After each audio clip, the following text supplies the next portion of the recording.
Listen Lanarkshire is a community radio station governed by the registered charity Getting Better Together Limited. Therefore, the radio station itself retains political neutrality, and any political views or comments aired as part of political discussion programming or otherwise are not the views of Listen Lanarkshire, nor of Getting Better Together Limited. The station has a set of key commitments found on the Ofcom website, and we adhere to all necessary Ofcom rules. For more information or inquiries, please contact us at radio@shotshealthyliving.com.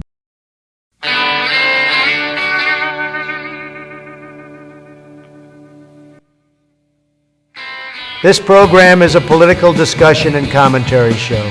It contains robust political discussion and strong opinions. Politicians with a sensitive disposition should turn off now.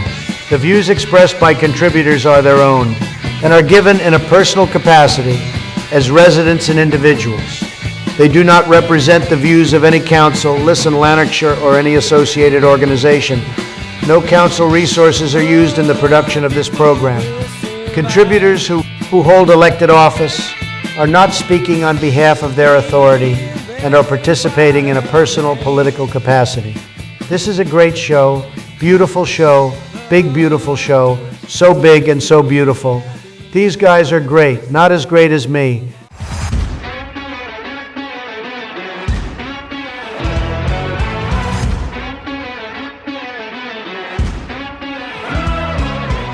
For those good folk at home, welcome back to What's the Point? Your number one political, satirical and conversational podcast and radio show that focuses wholly in the politics and murky world in North Lanarkshire.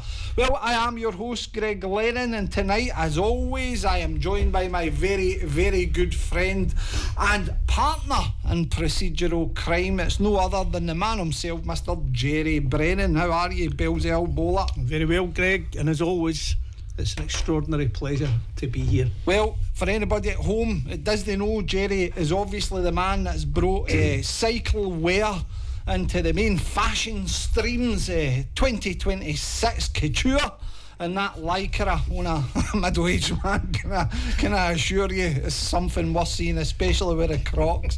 I can't believe you're wearing a corset there. I can't believe it. Anyway, Graham, tonight we've got somebody in that's a bit special. Not only has this man been making political waves for years, he's also known for his very, very strong socialist and left values and opinions. And basically tonight we are joined by none other than Glasgow City Councillor, Mr. Graham Campbell. How are you, Graham? I'm very well, Greg. How are you doing? And hello, Gerry. Nice to meet you. Very nice to meet you, Graham. Graham, it's fantastic to have you on the show tonight. Hopefully we'll get the opportunity, because I always love to compare our local authorities with the People's Republic of North Lanarkshire. Yes. Oh, hail El Presidente. Salute our president. Our El Presidente. That's basically Is that El Presidente Logue? That's Sleepy Jim. Fellow logocentrism. Kim Young Jim. So, again, Graham's here tonight to obviously spill the beans, Gerry, in relation to Glasgow City Council. So. And if it's a case that Graham can enlighten us into how local democracy works elsewhere, because we are a poster child of dysfunction in this authority, then so be it. So, Graham, welcome to the show, and where do you want to start? Well, I think we always start at the beginning, so I've kind of primed them. Right. A wee bit, a very colourful character, as you can see. No, I think I'm subtle and understated. Subtly blending in. That's my motto. So subtle and blending in. Yeah. What we'd like to know, Graham, is a wee bit about you. Many people in North Lanarkshire won't pay that much attention to Glasgow politics. I mean, Greg and I obviously do, so we know that you've had a history in the SNP, etc. You've been elected since 2017. That's right. And but you didn't begin there. So where did your political machinations begin? Tell us a wee bit of some of the places you've travelled and how you finally arrived in the Mecca that is Springburn. Well, indeed. This is a very long journey, right? I'll try not to do it in too many hours, but I think it's fair to say for your listeners, for the ones who cannot, if it's not watched then I think a fair bit of audio description is required. This will go out on Thursday. Right. So basically what we do So is... we go live tonight on radio. Live and then tonight on Thursday. radio on 107.7 and then it'll drop. Right, well, it's fair to say that I'm an African Caribbean, right? So I'm Jamaican and Grenadian. And I grew up in London with my mum as a single parent. She was, not me. And it's fair to say that we had a tough time growing up in London in the 70s and 80s. And my life experiences involved going in and out of care because my mum had some issues. So I'm care experience, and that's a very important part of my agenda. But I grew up in the beginnings of Thatcherism and mass unemployment as a young person, and hit 1984 with an interested kind of look at what was happening around me. And the big first struggles I remember are anti-apartheid, standing outside the South African embassy, CND, campaigning against nuclear weapons. My girlfriend at the time was big on that, so went to the demos. But most important was the miners' strike of 1984-85. Got massively involved in that. Some lefties got in front of my supermarket in Dalston and told me, right, got to have a general strike to overthrow Thatcher, comrade. You know, and it was that kind of stuff. So let's go down to the miners in Kent, and go and get down there, give them some tins of beans, and the revolution will happen, comrade. Do you know, we have over the last few weeks had, and it's been purely coincidental that communism is quite prevalent on this show. I think you're maybe the fourth. I have to admit to be having communist tendencies. I mean, yes, you know what it is. I have a predilection to share rich people's wealth and property with poor people. Right. Yeah, so that definitely. I mean, I'm on the commie territory there. So, right. Okay. So sorry about that for those capitalists of you. No need to apologise. Oh, that's good. We're in good company. So basically, I went into the miners' strike in 1984, visiting the mines in Kent, and I got involved in the class struggle in really hard ways. I was involved, saw the end of the miners' strike in Yorkshire, Nottinghamshire and Kent during the strike. I went to youth conferences. Did you follow it around then? No, I got sort of conscripted into a strange revolutionary socialist group who were called the Workers' Revolutionary Party. I later found out, but they had a youth section. Right. And this youth section would basically do young people's activity, like put on dances and discos and sell their own newspaper, and then say, we want to come to Blackpool. And no, you'd never been to Blackpool because you couldn't afford to go to Blackpool. But, they would take young people over there and basically be a big riot on the coach going up there, and then you'd have a conference, and then somebody would write your speech for you and saying why a general strike was necessary for the international revolution, comrade, and then you'd read it out in the conference, and then the revolution would be happening. And we'd also call on the TUC to call a general strike, because that was the one sensible thing they said, which would make some sense, which was to have won that strike. The Labour movement should have come out, and if they had done, we wouldn't be in the situation we are today with mass deindustrialisation. The 70s had the right idea, and the 80s really lost out on it. General strikes. Yeah. So my political experience basically started with loads of defeats. I experienced the miners' strike defeat. I was there when the Kent miners finally went back to work and their pit closed a couple of years later. I was there during the seafarers in 1987 when they got defeated. I was there in the dockers' strike, which got defeated in 1989, and I was there during Wapping as well. So I was actually at the Battle of Wapping. He was destined to arrive in Scotland. so these are three big industrial strikes which are lost. I was on the losing side of which that taught me something as well. And of course it happens at the time, I was in a very weird cultish lefty group, and that was another experience. But I think I managed to stay sane because I was always involved in music at the same time, and I've been a musician my whole life. And so that left me with a foot in the real world, and that allowed me to have a sort of critical faculty about the politics I was dealing with. I also I'm a Pan-Africanist, and that's a really important part of my political identity, to explain what blackness meant to me personally, and how do you deal with it in a racist society, and how do you deal with people's expectations and implications against you. I had to sort of think, well, I'm an African, but I'm here, so therefore I have to think about my consciousness, other people's consciousnesses, and just feel a bit of a strength coming from my cultural background. So that's always been important to me. So being a Pan-African, then being a lefty, and then being a revolutionary all at the same time, it was difficult. It was a difficult transition we had to make from radical but unrealistic politics to radical but realistic politics. So I gradually did that by eventually joining the trade union movement. I got involved in the musicians union. I got involved in trades councils. I became the secretary of a trades council in central London in Islington, and Islington led me to the Labour Party. And I'm talking Islington, North Islington constituency. Under Michael Foot? No. You're talking during Tony Blair's time. All right, okay. So I didn't join until 1991. Communist to a new Labour playwright? No. I should point out that I was in Islington North Labour Party, which of course is Jeremy Corbyn's constituency. Of course. And I was his constituent, and so was my mum. My mum was quite a big supporter of his. And I first met him in maybe 1986, I think. Right. He was very supportive of us and our struggles to try and stop being homeless. So that I remember him for. So that's why I know him to be a decent fella. And it was a journey, really. I mean, it was.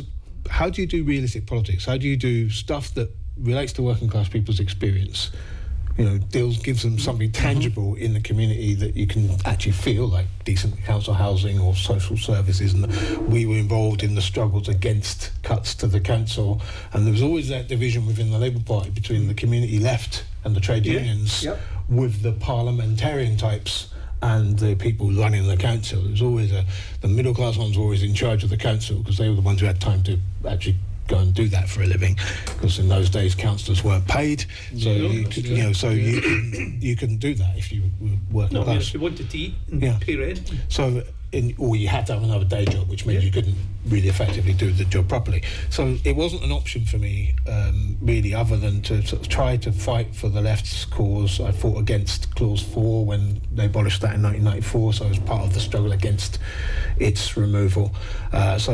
And it was weird, being in the Islington Labour Party is quite something, The working class base was with Corbyn, but you had all of the elected people who were on the council were all middle class people in those dinner parties. And I was at a time when Tony Blair, Gordon Brown, who else, other people, there's other politicians, they all lived in the same area. Sue Pollard, the actor, Heidi Hyde, So there was her and that weird guy from if you've ever seen The Wicker Man, there's a guy in that called Maurice Perry, who's a famous actor. Yeah. So he was the guy who used to host all the dinner parties. He was an atrocious right-wing toad, but he used to host it. And all of these people would come round their house, so we knew all these people.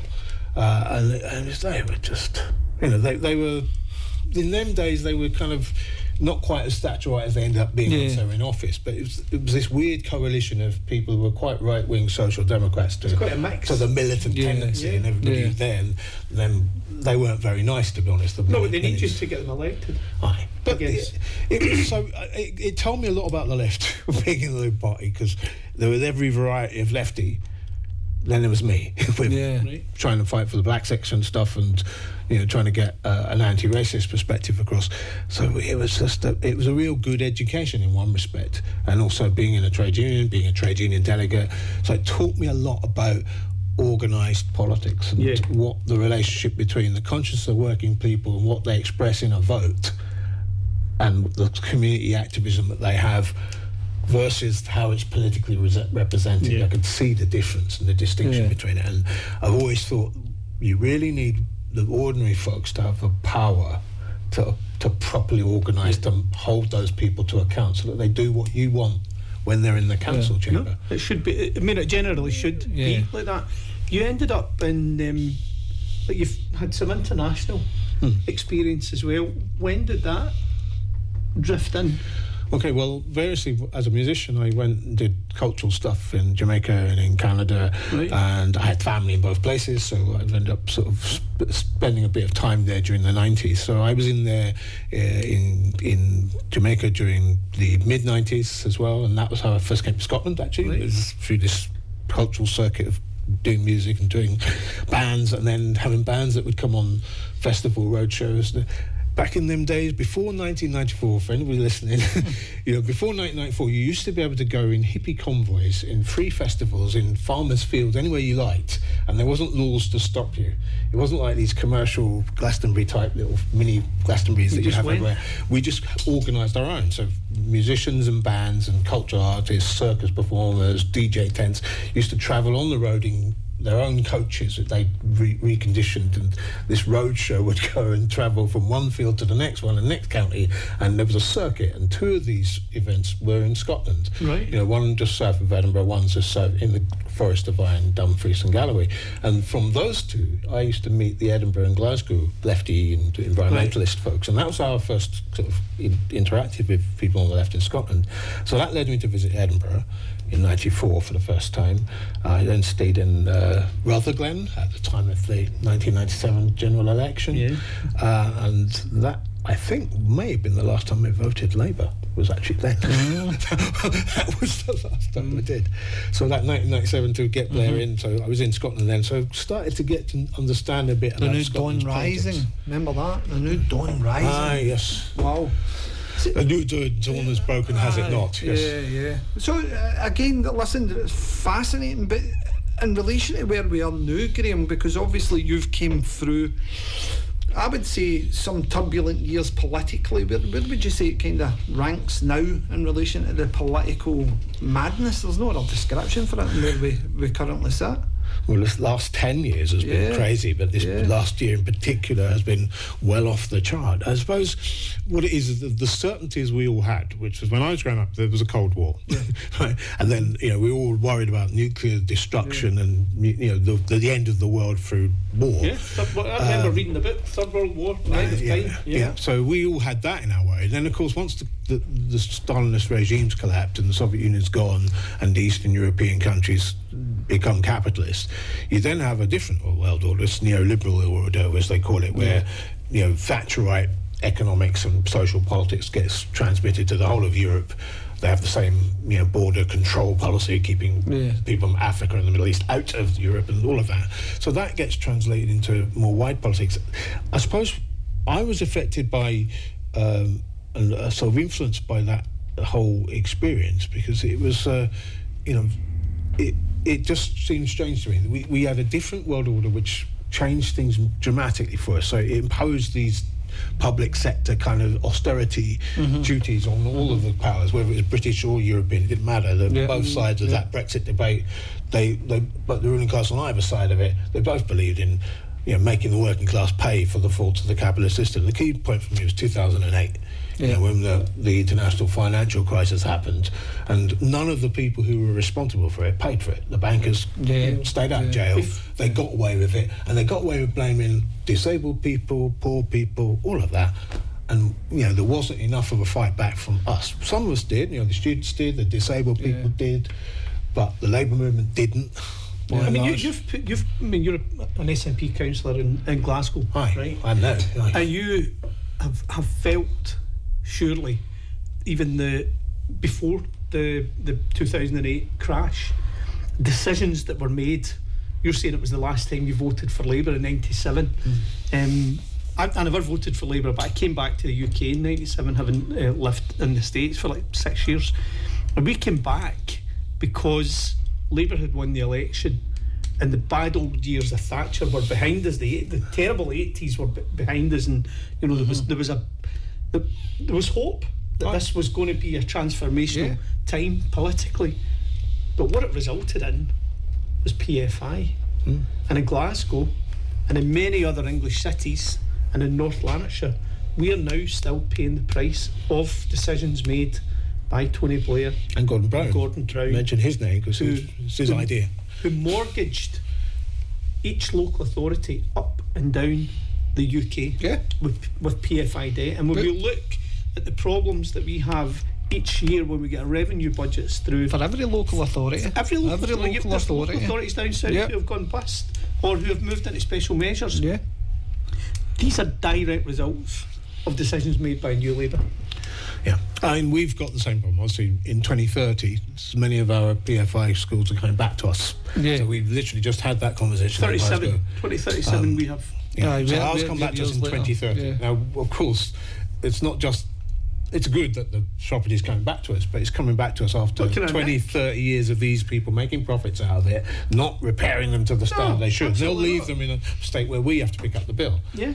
When at the very moment when we won't have enough money to do all that. That's- I mean, it's- So that it's a scandal that should have not have been allowed to go on. It's a debt that should have been written off a long time ago. Indeed. But Gordon Brown set that up, and he set it up in such a way as his mates in the construction industry who vote Labour and support the Labour Party got their contracts, got their things built, got their profit, and we've paid for it many times over this last 30 years. And It's a scandal. and yet, here we are. We've in that time, in the last 5 or 6 years, we've built loads of new schools and community centres and stuff in the public ownership with a model that the public owns. We should have done that 30 years ago. And we thankfully. Why do you think councils have no appetite to try and get out of these contracts, Graham? Why isn't the council actively trying to seek? And I watch that at you. I think they do. Why do you think so? I'll tell you why. Yeah, I do. I think they do. Each year, I mean, I'll speak about the local authority where we live. Yeah. Each year, the local authority, North Lanarkshire Council, are paying approximately between 40 and 42 million pounds each year of the general budget, the day-to-day budget, to cover the loans and the facilities management costs of the schools, because some of them are bound by contracts where private equity companies set their own schedule of rates for repairs. The council themselves aren't allowed in to do the repairs because it's got to be whoever they choose and select to go in with these preferred rates. That's the old adage, £100 light bulb and various things like that. So while you're making money on it, why would you give it up? Why would you allow somebody to buy you out at a lesser rate than it would be if you can continue making pound after pound, year after year, right up until 2030 or 2037, where you hand it back in a less than proper condition? And you mark my words, and you're quite right in this, when we get them back, the condition of them are going to be so poor. Well, you're paying full market value to have them back, so you'll be paying that as part of the contractual agreement. We'll not be buying them back. It's been negotiated in our case. I mean, we obviously this next 2-3 years is going to determine on what state we get it back in. Now, I first of all, Amy, it's a contractor, AEMEY. If you've heard of them, you've probably seen them with their signs fixing your roads. Do you want the people who fix your roads to be running your schools? Why should they employ the janitor and be responsible for your school bookings? But yet they are.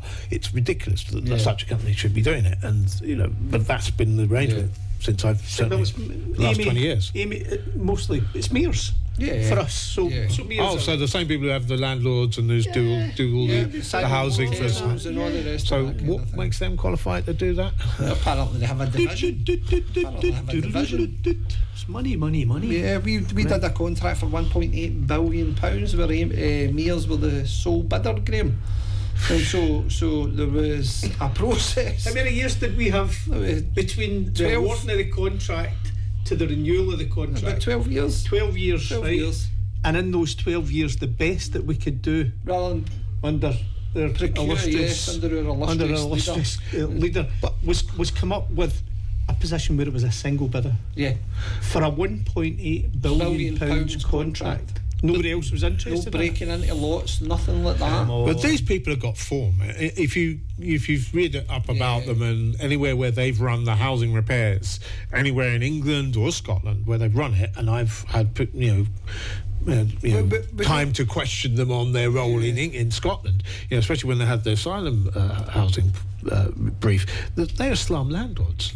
Everything about them is not good. There's an interesting story in North Lanarkshire when it comes to Mears, because at the time of that contract award, it was reported in the press, the Sunday Mail, I think it was at that time, the KPI data manipulation. So there was so many thousands, 13,000, so many thousand misreported repair jobs, which, and you'll know this because you've been a councillor, so you'll know every year that local authorities, not so much in Glasgow because it's all housing associations and LHOs, but basically all of those organisations have to submit a performance return to the Scottish Government detailing the length of time it's taken for emergency repairs, day-to-day repairs, Yeah.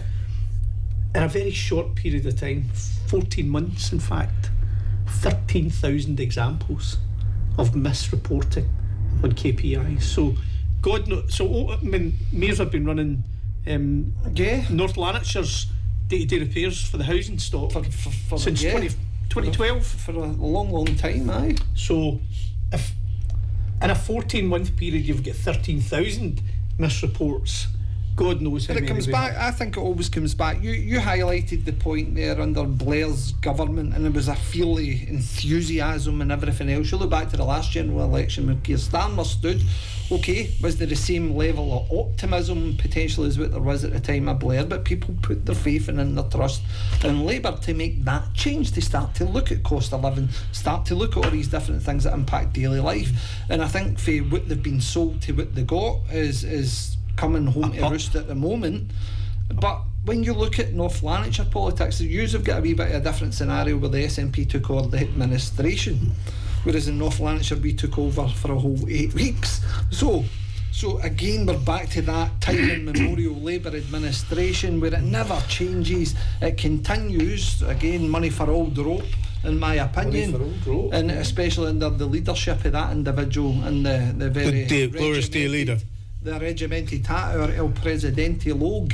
Again, if you look at the decisions that are made in this council, not only that, we then have it was called the Enterprise Project at the time, Graham. So under that Enterprise Project, we packaged up our housing repairs, that £1.8 billion, but we also threw in there a roads contract, infrastructure projects, all these different things. We threw it all together. And again, our roads contract ended up... Guess who had the roads contract? It was Amy. AMEY. But with Amy having the roads contract, it resulted in Amy taking North Lanarkshire Council to court, because again there was another bidder, Hotchkiss, came in to the mix of things and basically undervalued the cost of what it was and came in at a lower price, and that seemed to be what was scored high for 26% for the contract. And yet, despite coming in at 20, we hear this. Despite coming in at 26% less than the existing provider, it was costing us broadly the same. It was costing us broadly the same. There's a curious question in this, Graham, right? And as I said again, look, listen, we've had a disclaimer. I'm not asking to put you on the spot or any of that kind of stuff. But in Glasgow, with the opposition, regardless of whether it be Labour, Conservative, Greens or whoever, given the governance structure of Glasgow City Council in comparison to what we have in North Lanarkshire, when we went to question these things and we went to do the scrutiny, which is our elected role, that is what we're there for, and we're not interfering in operational matters, we're looking at scrutiny for the perspective of protecting the public pound. If it's a case that you don't have discourse in the chamber, you don't have an effective opposition, where does that ultimately leave? Do you have that in Glasgow? Is the Labour Party effectively in opposition? Might not be good, but are they effectively in opposition? Right. I would say probably not, but I wouldn't want to give them some clues. But I should first of all probably tell you that, I mean, you know this, but just for the benefit of your listeners, since 2007, when we became the administration, we were always a minority, and between us and the Greens at the time, we were able to start a process of reforming the structures of the council, and that reform basically led to that in 2017. And so when we took it on, although we became a minority administration, in practice what happened, all of the committees, all the political decision-making committees, were done by proportional representation. So we don't have a majority on any committees. So all of the committees we might be chair of a committee, but there'll be maybe 5 of us, 3 Labour, 2 Green, 1 Tory sometimes, or whatever it is, but we'd never have a majority on a committee. So it means that any policy to pass, you have to get the agreement. So the first agreement we had was that there has to be democratic reform in the way the council itself works, how it reports back, and so we did that in the first administration. So the first is that time. a scheme of delegation? Yeah, all of that. So the rules of the committee, how people are appointed. So the first thing we do at every full council meeting is appoint changes to the group. Each group is asked for who they're going to do, and we do it by agreed vote. And we only even have a discussion about it if we object to anybody being put on. Well, we're big moaners, Graham. We're big moaners. Can I ask a question? It's not a trick question, but obviously one of the governance you're talking about a governance review about how the business of the council operates. When you took over at Glasgow City Council, supported by the Greens at the time, did it strike you at the time that the council, as it was prior to 2017, was led by officers rather than elected members? Right. And was that one of the drivers for that change, to give it more accountability, more transparency and more public trust? Well, anybody familiar with Glasgow knows that it was run as essentially as a one-party state, and even the majority of the councillors didn't have any say. Their councillors, look at Labour councillors here. It was decided by the cabinet members of 7 or 8 Labour councillors, and within that the triumvirate of the leader, previously Charlie Gordon and other people. But they didn't have even democracy in their group to determine what the council's policy was. Okay. So never mind the opposition. The opposition had no rights. None at all. What this does, the opposition has a lot of rights. In fact, the opposition in our structure, because it's proportional, because it shares power, the opposition theoretically could come up with a policy and get agreement and have it passed. No, they really could. They really could. And not collaboration. So in practice, it's the Labour group has been led very badly for the most part, right? So there haven't been a good opposition. But each party is able to put its own budget. We have officers who are devoted to them, so that they can get. We have a committee, what's called the CAC. It's an unfortunate name, but it's the City Administration Committee, and that basically is the central committee of the council, right? And that is proportional, so every party's on that, and that deliberation basically makes these decisions before full council. Can I clarify something? You're talking about proportional, right? That's following a political rebalancing. That's right. Everybody's so it's not like PR, for example. No, it's not proportional representation, and it's as such. But it's each committee will represent the percentage of that number of councillors. So if there's 10% of Green councillors across Glasgow City Council, they'll make up 10% of each of the committees. More or less, well, not roughly, but they will be represented. That's the point. Nobody has a majority, so for it to pass, if the majority of political members on it disagree, then they can vote it down. So really, the strategic plan of the council, it's more or less on the SNP's manifesto, but it might have a few Green things in there. It might even have 1 or 2 Labour things in there. It just depends. Because you want to get a balance. And there will be things that we all agree about. And one good thing that we all totally agree about is the nurture approach to education. So we have that in Glasgow, so that is really important. Anti-poverty measure when we're dealing with young kids in schools, and powering up our teachers to do that. We've received really great results over 20 years. So we inherited that policy from the old administration. We carried it on, and it was working. And it was working, and we've gone further with it, and it's working even more now in the way we do things. So there are things we can agree about, which are in the plan, which we agree together. So what it does, the structure we've got promotes more of a cooperative working across party. Wow. We don't get that in North Lanarkshire. There's none. Well, then again, there is, if you're paid by El Presidente, there's loads of cooperation, but it just seems to be that we're not on the payroll. But anyway, moving on, Graham, you were elected in 2017, is that correct? That's correct.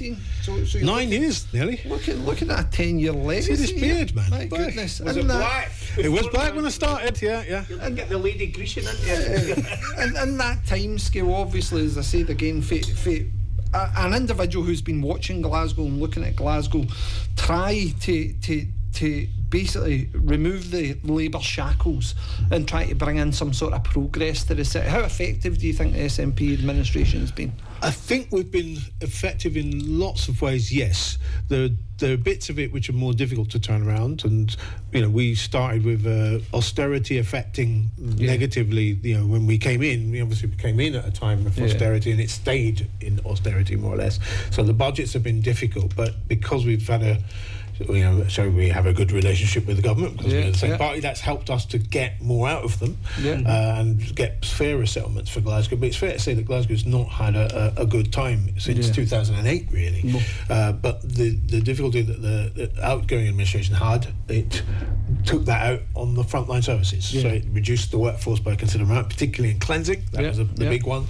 So the first thing we did is we added 200 people to it. And ever since, we have actually increased our workforce. There's more people working for Glasgow City Council now than was when we took on. So he's also had equal pay claims to contend with in that as well, which has had massive ramifications. It has indeed. We've had to sort of essentially do what you're doing on a monopoly board, which is to mortgage your properties. Tell them they're still yours. Tell us a wee bit about that, because that's really interesting. So it's underreported. It's completely underreported. So places like the People's Palace, for example. But not just the People's Palace. But I'm saying that the commanding heights of our culture and leisure, the Emirates Arena, those Kelvin Grove Museum, all that stuff. So we basically borrowed the money from a commercial arrangement.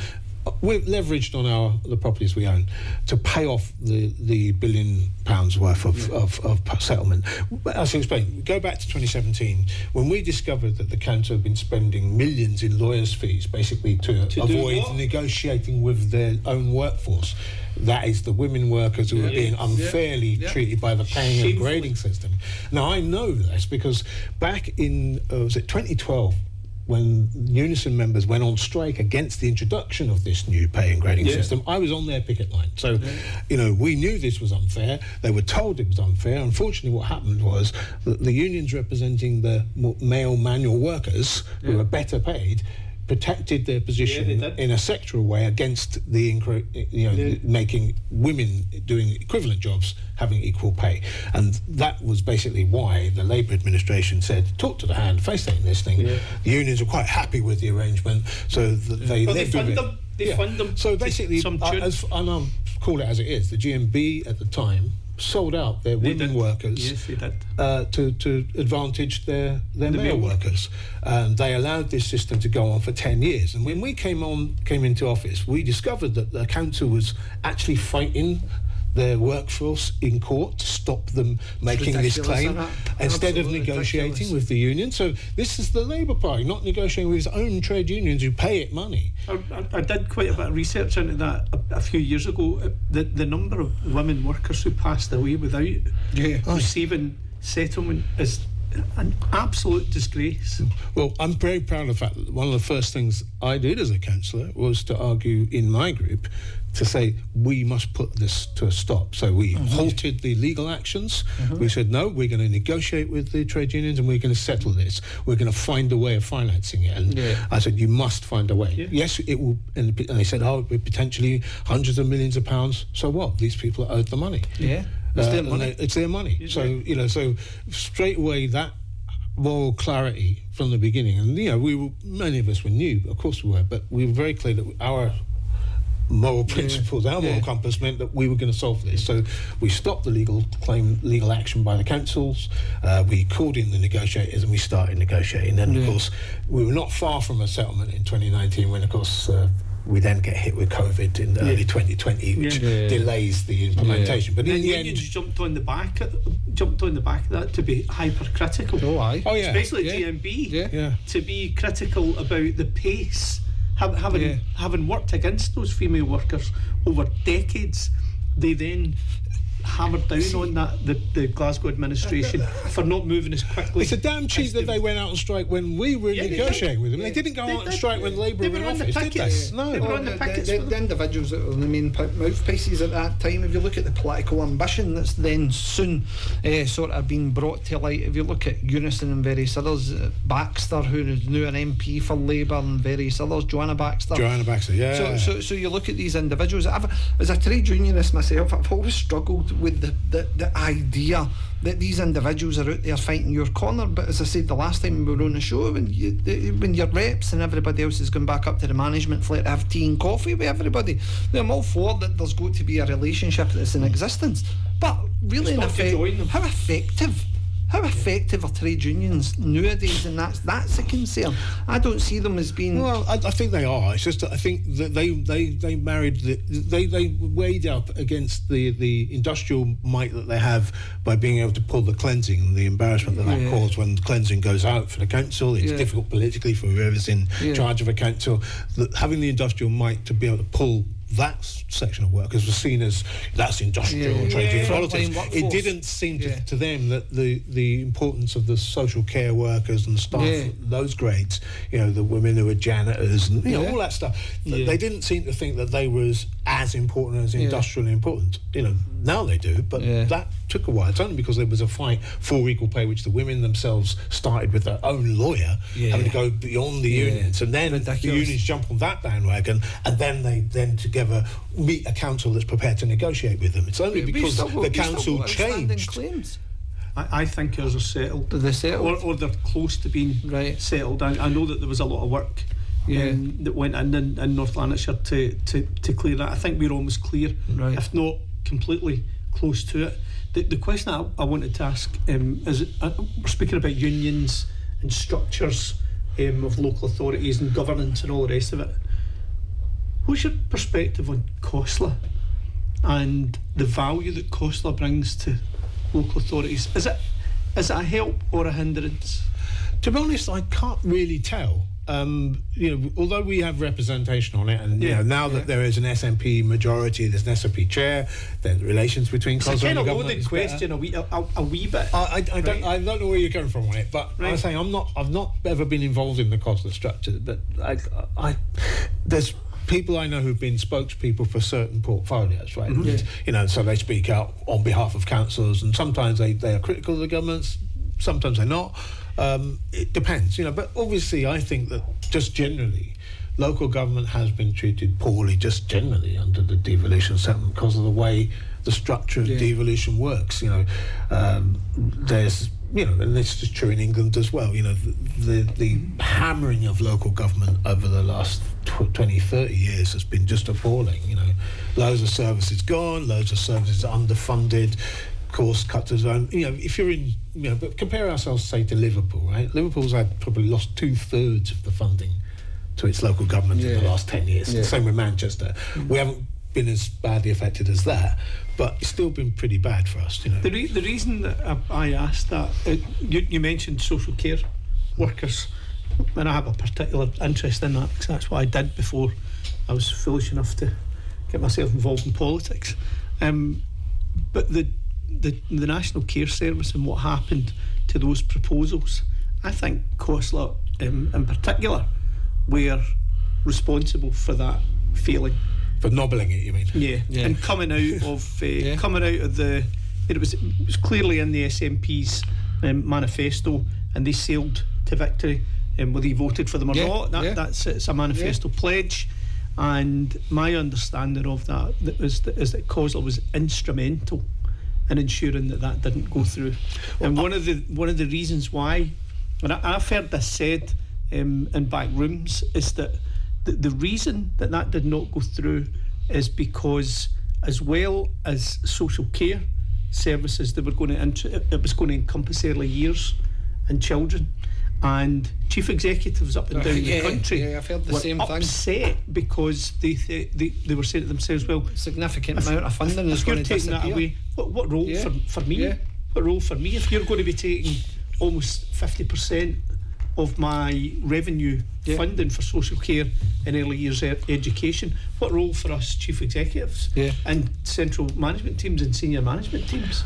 Okay, from the councillor point of view, and I should explain that I was on the SNP's Fairness Commission, right. So the one that came up with the policy of the National Care Commission. So I was part of the negotiations and discussions over the course of a year under Shona Robertson's chairpersonship, and when we developed that policy for the SNP. It wasn't as strong as I wanted it to be, but one of the guiding discussions was about where does power lie within local government or the healthcare, and how the services co-managed, where they cross off. Obviously in rural areas and in other local authorities it's going to be a bit different from how Glasgow would do it, but it was obviously understood that there was a need for the coordination between health and local authority and the democratic management of that to be all the way through to be COVID. Properly worked out. And if you had a standalone national care service, where would it sit? Is it another quango government agency? So that was always the bid. Local government people wanted to keep control of the stuff that they kept control of, and that really is what undermined the policy, I suppose. They weren't prepared to go with, well, if it's a national care service, shouldn't it really be integrated into the NHS, was the obvious answer to that. And we never really got to the bottom of that one when we implemented the policy, or tried to. And I think that was really where it ran into ground. But, it's difficult to reform anything, right? But one thing we know is that social care needs attention and needs resources. Huge. And if it is sorted out, it will solve a lot of other problems elsewhere in the public sector. One of the things about the creation of the National Care Service, for me, I used to manage health and social care services, was the disparity between the salary and terms and conditions that you might enjoy if you were a local authority social care worker, compared with slightly below that would be the third sector, and then below that would be the private sector. And effectively it was going to raise the bar and bring people up to recognise standard. A good thing. Absolutely. And therefore, when you're looking at the awarding of contracts to these social care, health and social care providers, it's based on quality, it's not based on price. Absolutely. And the denial of that keeps that profit bearing aspect to the delivery of health and social care, which I think is quite disgusting. On you go, Graham, sorry. I was going to say that was certainly one of the considerations. We wanted to make sure that obviously in some specialist types of social care, the vast majority of it, if not nearly all of it in some parts of the country, are provided in the private sector. Yeah. So the question then is, do you have parity of esteem of the qualification levels of the people working in the private sector compared to the public sector? And one of the other crucial things was the transferability, whether you could transfer from NHS into social care and back again, or whether you could, your qualification experience would be equally recognised and remunerated the same way. To do that. Oh yeah, that was our proposal. That was very clear in the Commission's proposals and what really came to form in the policy. So that was our intention. I'm about to stick on the point of Cllr. So Cllr recently announced, which obviously the majority of press in the land's covered anyway, that Cllr has awarded chief executives up and down the land of every local authority significant pay rises. Up to. Oh yeah, they were so low paid, weren't they? It's an absolutely bizarre thing that all of a sudden our poor chief executives all deserve this bumper pay rise. They all paid more than the First Minister. Yeah, every single last one of them paid way more than the First Minister. Glasgow sitting at about 250 odd thousand. North Lanarkshire's 240 odd thousand. Edinburgh Council up at the same as Glasgow. And you're looking at it going, the salary scale in relation to a chief executive, but when we look at the frontline workforce and those pay negotiations that happen every single year, and whether or no that they're lucky to get a 4%, 5% pay rise, if they're lucky. I know. But then on top of that, how many by-elections and elections over the cycle of just a year of our councillorship? Just a year. So councillors for 5 years. How many by-elections and elections do you think would take place in Glasgow? Westminster elections, Holyrood elections. 4 or 5 maybe, Yeah, so an extra maybe half a dozen. Extra £10,000-12,000 per by-election. On top of those. But this comes back to the point again: is Cllr still really benefiting local authorities up and down the land? I think the shift of power has changed. I think it's more in favour the chief executive group, the groupings, rather than if you look at it for the perspective of whether or no people are getting value for money and what their council tax and their public purse is paying for now. I just think that we've completely lost, in this country in particular within Scotland, I think it's time for a review of what it actually is that local authorities are there to deliver. Well, this is a general discussion. Obviously you'll be familiar with the work of what's her name, Leslie Riddick. The argument that she and others and Craig DL from Commonwealth would have made, that local government is too big in Scotland. It's not local enough. Now, in a sense, what we've got in Glasgow, we've got 23 wards, right? And each one of them is the size of an average large Scottish town. It's about 28,000 people living in my ward. So each one of them is a borough. It's worth a borough. It really ought to be Springburn Rob Royston should be a borough. Yeah, yeah. It should be a council in its own right. That would be a local council. But taking that example, how is investment then forwarded into Springburn Rob Royston? How is that process? And I appreciate, Graham, you're going to give me Glasgow has the £1 million per area, Nick, but North Lanarkshire we don't have that. We don't have a strategic approach in how investment's channelled into, let's say, Gilfrapple or into sort of Wishaw or Bellshill. These things are limited in its process. It's I think the Glasgow example's maybe different from. I mean, I don't. There's an infrastructure fund. There's a £1 million infrastructure fund that sits, regardless of whether it works or no, Graham. Yeah, it's a policy we've had to basically allow 1% of our budget. Yeah, for to be tax. allowed for to use that way. Where does your 1% go on? Fund the hubs and pay the debt. Fund the hubs and pay the debt. Pay the debt on the. So again, if we look at that and we look at how councils are currently operating, I'm not saying every council's the same, but again, if you look at how councils currently operate, we should be more localised. I totally agree with that, because ultimately the ward areas, and some of them are highly impoverished areas, and how we're getting direct funding into the areas to try and regenerate or redistribute that funding allocation. Well, fun enough, I don't know if you've had that discussion yet about the UK Shared Prosperity Fund. We're not allowed that discussion. I was at the council's, the Glasgow's sort of housing and economy. Was this the one that the Labour politicians are all taking full credit for, that they've brought that money directly? Yeah, but the bullshit they failed to sort of recognise. Michael Shanks and Frank McNally. Well, yeah, but what they don't tell you is, and what came out in our committee today, was in fact they've cut the revenue support for the Glasgow City region by a significant amount. Yeah. Compared to English cities, they've also cut the English cities as well. So Liverpool, Manchester, West Midlands, they've also been cut. But the difference is that they've cut it compared to last year, and they plan to maintain it at this cut level for 3 years, right? What they've done special for Glasgow, they've kept us up in a certain way, which is that in those other cities, 3/4 of the money is revenue and a quarter of thereabouts is capital. But in our case, they've decided to give us mostly capital and cut our revenues spend down to virtually nothing. No. So we're absorbing the cut mostly in that's the services that we would provide for economic development, the social sector, third sector groups that we're paying to do employment, skill stuff. The stuff that we've been doing really successfully, they're not going to fund that, but they're going to allow Paul Sweeney or some MP or whatever to have they've got MPs just now. Go to your reserves. Just go to your reserves. Yeah. Well, they say, we've had the record settlement for Scottish. No, we haven't. We have just had your NIC insurance rises, which wiped us all of that extra money out. Yeah. Just that cost us almost £12 million. Yeah. As a local recurring cost. Recurring cost on top of your 42 for your PPP and PFI. But there's a difference between North Lanarkshire and Glasgow. Your reserves are sitting at something like £390 million in reserves. Really?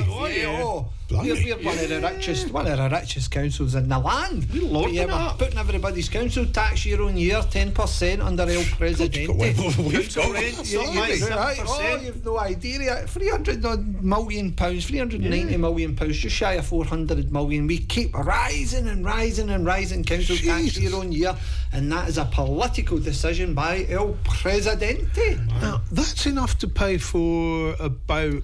That's a half-line brew for everybody in this. Well, that's about enough. I mean, that's about what? That amount of money is about 1/3 of the cost of providing the whole city of Glasgow's education. It's careful, right? Stewarding. Careful. That's a huge amount of money. Yeah. And again, the other part of that is as well, and you look at the cuts that have came to North Lanarkshire, again, I just come back to that individual, Jim Logue, who's the leader of the council, the lack of ideas, the lack of vision, the faith and trust that the community hub model is the model in which we should be investing that 2% of council tax into is absolutely bamboozling. Again, community development has changed in this country, how we engage with communities and all these different things. Facilities, don't get me wrong, I'm always going to support new school builds, but again, we're adding schools, we're adding football, we're creating all these different things, and it's coming in at excessive cost. And is that really the time where, like any recession hits, or any time you're tightening your purse strings, are you worrying about painting your garden fence at that time or feeding your wains? What are you worried about? Because that's where we are as an authority. Difference being is we've just found a bank account with £390 odd million in it. Well, this is the thing. How do you spend that money or use it wisely? Well, how can you scaremonger anymore? How can you scaremonger the electorate by saying, this is a big black hole, but yet you're sitting with £390 odd million in reserve? That really shocks me. How the hell? Oh God! If we found a pot of money that big, what would you do? Down behind our corporate sofa, God, I would straight away wanted to spend a bit more money on special needs education so that I can avoid. We can't spend it on recurring. We can't spend it on revenue. You can't spend it on revenue. But this is the thing, isn't it? If you obviously you need both revenue and capital, but the Labour government seems to have decided, okay, we'll use our MPs and our network MPs to decide. Funnily enough, Springburn is one of the two areas in Glasgow they've decided is going to be pride in place money. Yeah. So we're one of the two. So of course it will go to one of the pet projects that. Well, I suspect that there'll be certain projects that certain MP or a certain MSP, you know the place, right? Well, of course, that place should be fixed up. But what would be the point if we don't have the revenue funding to put on services inside the white elephant that they want to build? Yeah. That's the thing. I'm all for infrastructure spend, but it needs to be used. This is the trick. It's the trick of corporate comms, and it's about announcing to the world that you've got these huge amounts of money. Gets you to wear a hard hat in front of a camera and put a press release out. Put high-vis on. They're there for the opening of a bloody But there's another point there. It's for elected members to decide whether or not they can utilise that fund. Unless it's completely ring-fenced, then absolutely you can't touch it. But you can only spend it once, Greg. You can only spend the issue is you get these winter gardens if you want members to decide. If you don't fund it through revenue, then you're setting them up to fail. Yeah. You're setting them up to fail, and that's the big failure, and that's what frustrates people who follow politics as we do. So. And honest, good advice. If you want to see how much is in North Lanarkshire's bank account and the £390 million, you can check our annual accounts, obviously. But I would go back the night and say to Susan Aiken, you should become more like Donald Trump and just go into North Lanarkshire and do a deal. Take it.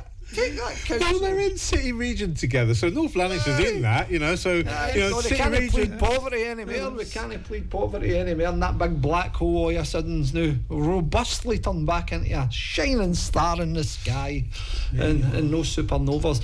But Graham Campbell, thank you very much for joining us. I hope that was as that hour's already gone. Jeez. I hope it was painless for you, and it's not as painless as for me putting up with Gerry Brennan every week. But I can't help you with that. That keeps giving, Graham. That's all right.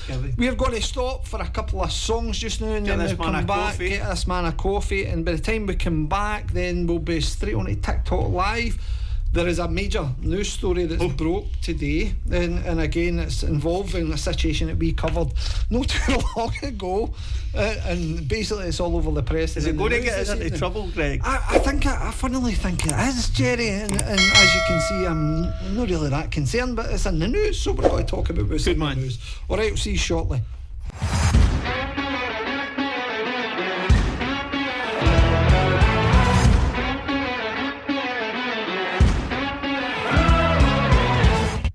And welcome back to What's the Point? Gerry Brennan. Well, we had Graham Campbell on there, who's councillor in Glasgow City Council. That was rather telling, Gerry. Always interesting to hear the perspective of politicians coming from different areas, and in particular, Glasgow City Council's approach to collaborative working. Understanding that just because you're in power, you don't have a monopoly on knowledge and thought and policy and the right ideas. And if you really take a collaborative approach and you listen to what your colleagues are saying or the proposals that they're bringing forward, you can get better outcomes for your electorate. It's rather bizarre. It's rather bizarre to hear another local authority saying about how much democratic process is implemented within committee structures, within full council. I'm sure the opposition councillors will probably disagree because it's their entitlement to disagree. However, in comparison to what takes place in North Lanarkshire under the El Presidente North Lanarkshire People's Republic regime, then my goodness, I would love to actually see if there was a same sort of pattern of behaviour in other local authorities as what there seems to be in North Lanarkshire, especially when it comes to public elected member discourse. What I liked about what he said in the very early stages of the show was not everything was broken. Yeah. When they took over from the Labour administration, especially in areas of education, where they were looking at dealing with austerity coming out of the 2008 financial crash. And if it's not broke, don't fix it. Just because your political opponent came up with an idea doesn't mean to say that you need to throw it in the bin and start again. Certainly doesn't. I cannot imagine that happening in North Lanarkshire. Absolutely not. Do you think North Lanarkshire will ever get to a stage where the leader of the council, as it stands, or El Presidente, will actually look more for collaborative working, or do you think he's got to suss to pies everybody in key positions? Nobody's ever effectively going to challenge him. He has no legitimate opposition in the authority. Would you think he needs to change it, or are you just going to wait until Labour is eventually kicked out of this authority come the next council election? Something would need to happen, Greg, like a seismic event would need to happen within the council. Like something would need to be unearthed. Oh, right. Right. Something that's going to bring him into question. Yeah. So no just the mayor's contract, no school buses, no the closure of facilities, something bigger and something else. I mean, it could be something that has already been done and has just hidden, swept under the carpet and stuff like that. But if your name's on something, it's hard to. Well, talking about potential scandals, and a very warm welcome to everybody that's joining us on TikTok Live. There seems to be loads and loads of people tuning in at the moment, Gerry. Again, tonight there is a news story that's kind of broke on STV News, and it's in all the local press, the Daily Record and everything else, and I kind of alluded to it there before we were finishing up to go for a wee break here. Jordan London's back in the press today. All right, okay. And again, what's the news? I'll basically read it out. Gerry, former SNP councillor Jordan London's trial date set over sexual assault allegations. Former leader of North Lanarkshire Council, Jordan London, denies 25 charges of sexual assault, stalking, sexual communication and statutory breach of the peace. A former top SNP politician is to face trial in March, accused of a catalogue of offences against 13 teenagers and young men. Jordan London, 30, denies 25 charges of sexual assault, stalking, sexual communication and statutory breach of the peace spanning a period of over 11 years. These include an allegation that London, former leader of North Lanarkshire Council, made sexual advances to a 14-year-old boy at a hotel in Renfrewshire. In an incident said to have been likely to cause a reasonable person fear and alarm, he is alleged to have entered the lad's hotel room, moved towards him, attempted to adjust his tie, forced the youngster into a corner as he backed away and stood over him, opening his arms intimidatingly. London faces 6 charges of sexual assault against 5 different victims at a number of locations, including North Lanarkshire Council headquarters, in Motherwell, a hotel in Airdrie, Glasgow, Bellshill, Edinburgh and Dundee. The alleged victims are said to have been aged between 15 and 22, though London's lawyers have lodged objections to the way some of the charges are framed, including one which suggests the youngest sexual assault victim could have been anywhere between 15 and 19 at the time he was allegedly offended against. London is alleged to have sexually assaulted 2 of the alleged victims while they were asleep and unable to give consent. Falkirk Sheriff Court heard today that the charges all followed a police probe that began after allegations about his behaviour at a Dundee Pride celebration, LGBTQIA plus culture in 2019. Prosecutor Alistair McDermott said, as far as the police are concerned, the investigation effectively stems from incidents said to have occurred at and surrounding Dundee Pride. London is said to have sexually assaulted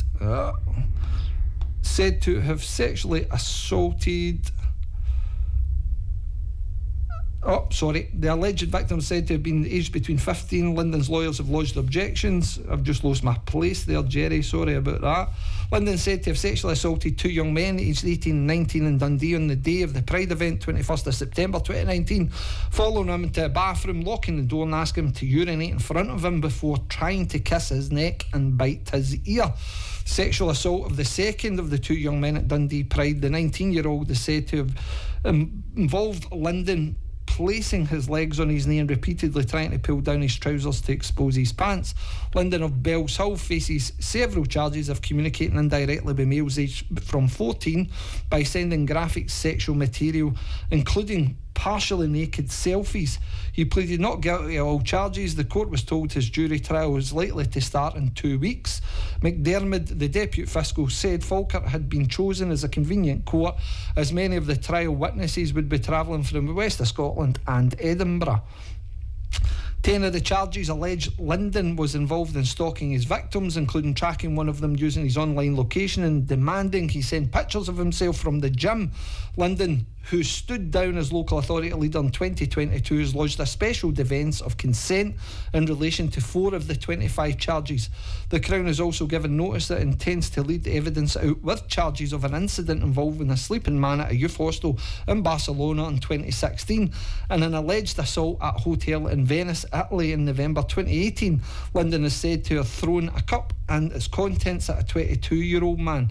Lyndon is alleged to have started his offending by sending sexual communications, including pictures of his penis, and making indecent phone calls to a teenager, then aged between 15 and 19, between over a period of 3.5 years, from the 1st of March 2011 and to the 31st of December 2014.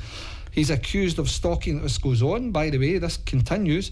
He's accused of stalking the same teenager, making sexual advances and sexually assaulting him during the same period by trying to cuddle, kiss and touch him, tickle him and pull his belt from his waistband. Another boy who was 16 at the time was allegedly sent partially naked images of Lyndon and asked inappropriate questions by him at locations including the London Hotel. A complainer aged 16 to 18 is named in 3 charges, including allegations that Lyndon sent him pictures of his penis, stalked him by making sexual advances towards him. Lyndon is also alleged to have repeatedly stared at him in Slater's menswear store when the victim was 22 to 23. A youth who was 17 to 18 was allegedly sent graphic images and sexually assaulted in a Premier Inn in Edinburgh. Lyndon is alleged to have stalked him and acted in a threatening way by staring at him, trying to barge him into an Apple store in Glasgow. Around the same time, he is alleged to have stalked and sent indecent images to a youth aged 16 to 17 from an address in Bells Hill. Another male was 18 when Lyndon was alleged to have started the course of conduct against him in January 2016. Between then and February 2023, he's alleged to have stalked him at the Motherwell Civic Centre and changed his online profile photograph and security picture without permission. Lyndon is alleged to have sexually assaulted a complainer aged 21 in August 2018 by carrying out a sex act upon him while he was asleep and unable to consent. He's alleged to have carried out a second sex attack upon him a month later before stalking him and making claims he was a homosexual. The final young male alleged victim was 18 in 2021 when Lyndon allegedly stalked him by sending him messages, tracking him online, demanding gym pictures and phoning him. Sheriff Christopher Sheed continued the case of the trial on 16th of March. Advocate Kevin Jarvis for Lyndon asked for and was granted a pre-trial hearing which is set for the 4th of February. This continues, Gerry. Mr Jarvis said a number of these charges appear to take exceptional latitude of dates and there's no particular basis for. Lyndon became a councillor for the Bells Hill ward during the 2017 local elections. He was elected leader of the council in May 2022 but resigned in a post a few weeks later when allegations against him emerged. He initially continued serving as a councillor but resigned from both the council and the SNP group. And the story finishes there. Gerry, again, this is an absolute tarnish in regards to the SNP group in North Lanarkshire. In particular, those individuals involved in all of this, and again my heart goes out to anybody at all who is an alleged victim and is having to come to terms in dealing with this, but again those within that SNP group that remain silent, try to protect, try to defend, Jordan Linden when the charge sheet is extensive now and it's in the public domain? The first thing I would say is allegations remain. Oh, the allegations until proven guilty. Right up until the point where a verdict is arrived at. I would say only this, that if the verdict comes back and it comes back as guilty, there are going to be many individuals across North Lanarkshire who will be running for political cover. Well, this brings me on, Gerry, because the SNP this week published its list of candidates who have all passed vetting for to stand for the Scottish Parliament elections, and the current leader of the SNP group, lo and behold, has passed vetting, Gerry. Right, okay. So that individual is seeking to stand, according to reports that I've received in relation to those who are members of the SNP group, to stand in the Central Scotland regional list. Wow. And wants to stand as an MSP candidate after passing vetting. Surely, now granted, again, innocent until proven guilty and all this kind of stuff. However, given the fact that I'm not talking about the court case, I'm talking about the individuals involved, if it's a case that there was clear demonstration of protectionism of that individual and it returns as anything other, then again, I think, how can you pass an individual for vetting? I think all of that will come out in the wash. All of that will come out in the wash. I mean, I think if I was in charge of vetting at a party level, right, I think I would be putting on hold applications where there is the potential for connections to be made between individuals who many of us left, Gerry. Many SNP councillors left that group because of this issue. At that time, there was 8. Well, no, 9. No, there was 11 left. 11 left in total. There was 8. There was the 2 Coyles and Jordan himself. Yep. And then you had 8 of us leave at the same time 11. Because there was allegations that one of your colleagues was a potential or an alleged victim. So effectively, that North Lanarkshire Council group, this is the measure of success that's obviously been used by the party, is that under the careful stewardship of that leadership, they've been reduced by 11 members to sit at the moment. I think there's 25 or 24 of them because they've lost. What did they lose? They lost the by-election in Bellshill, so they lost that seat. Aye. So they dropped to 24 rather than 25, having been elected with a majority to run that council. It's a good time to ask the question of those following us on TikTok and those good folk at home. Is it, if it's a case that you lose 11 members of your administration that you just took and caused the collapse of that administration, would you be expecting to get put forward for higher office? Because surely your CV is a bit bizarre. Greg, I'm going to be honest, right? Depending on the outcome of that particular case, the SNP in Bellshill and Uddingston and North Lanarkshire in general are going to come under an incredible amount of scrutiny. Well, apologies to everybody that's listening and watching on TikTok, because that was a long read. It was a long read. But that information is out there. And this is an individual who was leader of our local authority, albeit for a short period of time. And there is a public interest in this. Well, as I say, Gerry, I'm certainly no commenting or trying to preempt any future court proceedings. Absolutely not. That's not the intention of any of my comments. It'd be unwise to do that. Comments. However, what I would say is again, coming back to that point, key individuals that was involved within the SNP group, regardless guilty, not guilty, whatever it may be, and how they handled resulting in 11 members leaving that group, does that give you justification to stand as a Scottish parliamentarian for the SNP? Would you back that? I would be. I would be looking very carefully at the vetting arrangements. For a party, mostly so that we could be sure that lessons are learned. Again, I'm not going to go down the conspiratorial route, but surely when you look at the list of those individuals who are potentially involved in the vetting process, And again, we go back to Ian McCann, who's the party's sort of Malcolm Tucker to a certain degree. Would obviously have oversight of that. Then you've got Kelly Parry, who was the former local government. Well, she was convener. involved, and she was involved significantly certainly in that. in the process which led to your suspension. Yeah. And hearings and all these nonsense allegations that were brought against you, and resulted in myself and other colleagues no longer being members of the party. The catalyst for all of that was the losing of the council and the leader having to stand down as a result of those allegations that were made against them. That was absolutely the catalyst.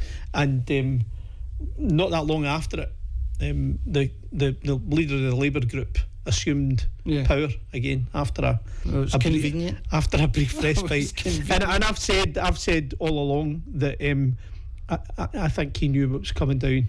Well, there is no opposition any longer, is there? In North Lanarkshire, you don't really have an effective opposition. It seems to be a shell of itself. And again, talent backbenched as opposed to promoted. All for what? To ensure that Coatbridge councillors are the main staple of the North Lanarkshire SNP group. I mean, I've had friends who comment on North Lanarkshire politics, and generally speaking, you would expect to see the to and froing of an administration and a fully functioning opposition. And it just seems to be that it's an insipid chaos. It's an insipid chaos group that are in opposition who offer. Well, I don't want to dwell too much on the, what would you say, lack of man management skill that currently exists within the SNP leadership in North Lanarkshire. I'm sure that will all come out at some point. However, I think it's really important to say that next week we do have a special guest coming on, Gerry. We do. I think it's a leader of the Western Hemisphere and the free world.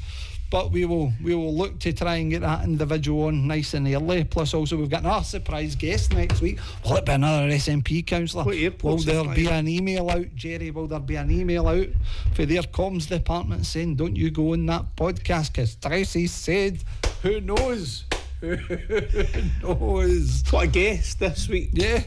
Graham was absolutely brilliant. A colourful character, a great political history and present, and I'm absolutely sure lots more to come from Graham Campbell. Well, next week I think we'll be definitely back 7 o'clock again, and we can have a discussion, especially because I've been contacted particularly this week, Gerry, in relation to council tax again. So folk are worried about that potential 10% rise that's coming. I think they've every right to be concerned. A member of the public passed me some information suggesting that once again this year it's going to be between 8 and 10%. Aye. And that's really worrying for people who... One of our good listeners there, Chris Dott, had highlighted as well again that the council tax issue is certainly significant and amongst his local area and that kind of stuff as well. Yeah. So let's have that discussion. Absolutely, Greg. Absolutely. Ladies and gentlemen, thank you very much for joining us. Thank you, Greg. Always a pleasure. Back again next week. Never a chore, young man. Never a chore.